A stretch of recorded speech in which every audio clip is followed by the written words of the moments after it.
The Hitler Youth was the youth organization of the NSDAP, National Socialist German Workers' Party.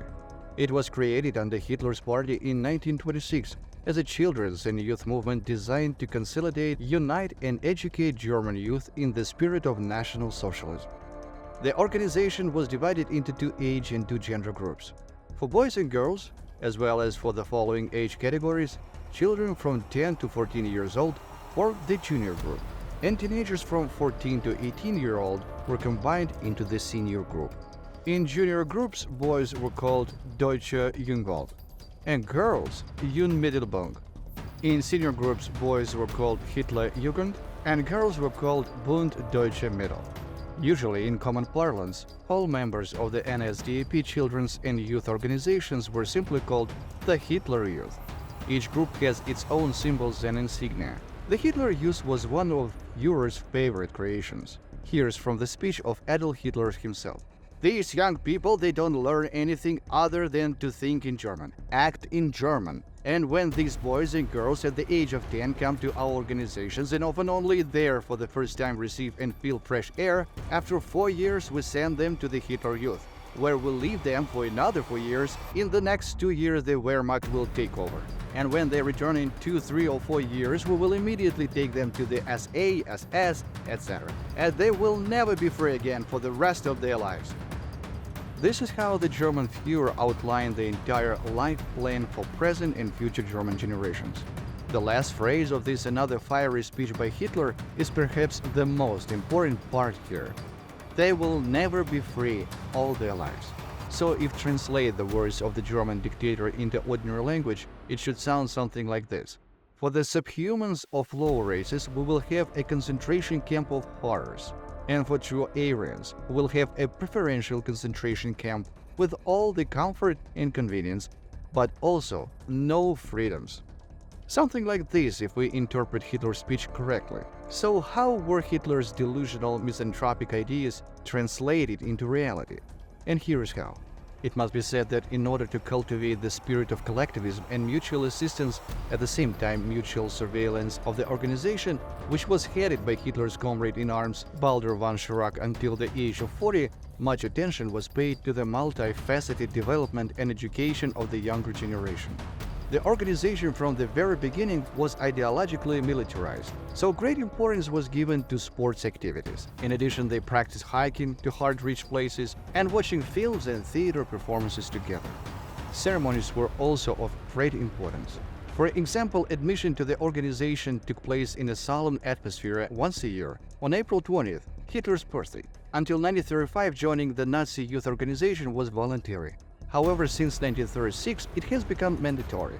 Restrictions were related to health status and national origin. Naturally, only children of German families or nations closely related to the Germans were accepted. Dutch, Belgian, Danish, Swedes, Norwegian, English, French, and Italians. Children with parents or ancestors of Slavic and especially Jewish origin were not accepted or excluded if a violation of blood purity was detected in their racial origin. Uniforms for young Nazis as well as for adults were manufactured by the famous Hugo Boss, which is why this famous company is still justifying itself to its critics.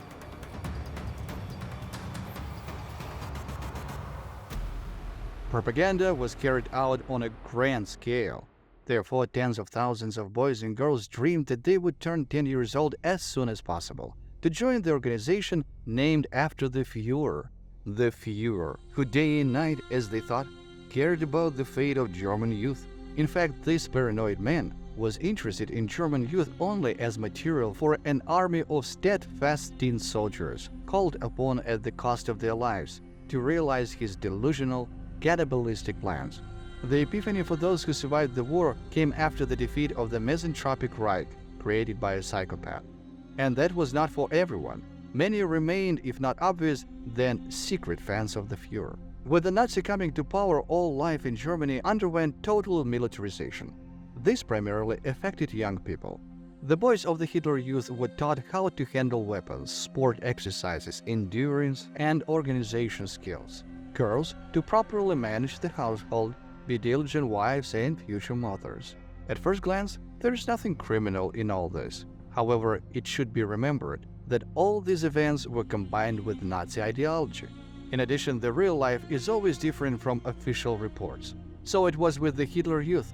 In reality, this organization became a place where girls and boys were instilled with unquestioning obedience to their elders, taught a complete lack of critical thinking, and instilled in them hatred of everything that did not fit into the framework of Nazi, misanthropic Goebbels propaganda. Since the Führer was a psychopath, not everyone in his circle was adequate as well. And in the lower levels of Nazi organization, even more so. There were a lot of different people. In the NSDAP and accompanying paramilitary structures, there were many perverts and psychotics into whose hands German children fell. Cases of physical violence, including sexual harassment, were not uncommon. So, at the Nuremberg Congress of German Nazi Youth in 1936, facts that were unpleasant for Hitler's administration surfaced. About 900,000 underage girls from the League of German Girls turned out to be pregnant. Many became victims of violence both from peers and adult Nazis. As a result, evil tongues, even within the party itself, called this league among themselves the League of Free or German Mattresses. But it was not only girls who were subjected to violence. There were enough perverts, as already mentioned, so the boys got it too. For example, during the Night of the Long Knives, June 30th, 1944, SA leader Ernst Röhm was found in bed with a 12-year-old boy. And this was not an isolated case.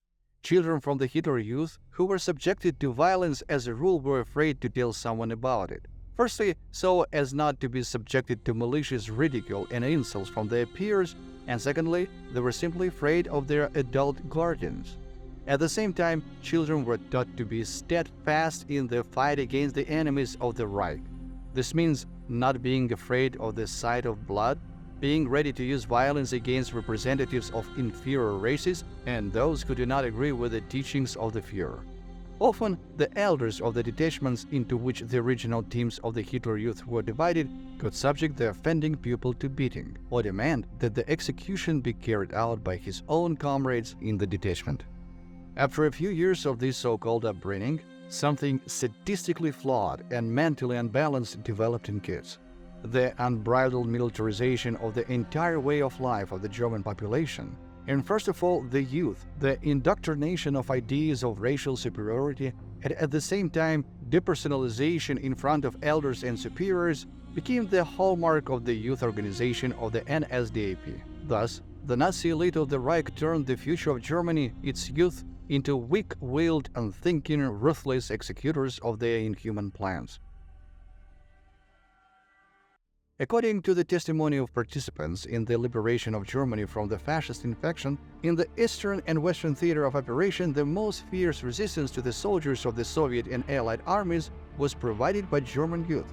Detachment of youngest from the Volkssturm, created by the Nazi in September in 1944, where children aged from 12 to 17 years old were enrolled. And at the end of the war in 1945, even 10-year-old boys were drafted. Children, saturated with Nazi propaganda and intimidated by Goebbels' lies, resisted to the last, even when adult soldiers or militiamen had already surrendered. The soldiers, having captured these 10-14 years old warriors, did not even know what to do with them. Often they just were given a kick or a slap on the head and were free to go.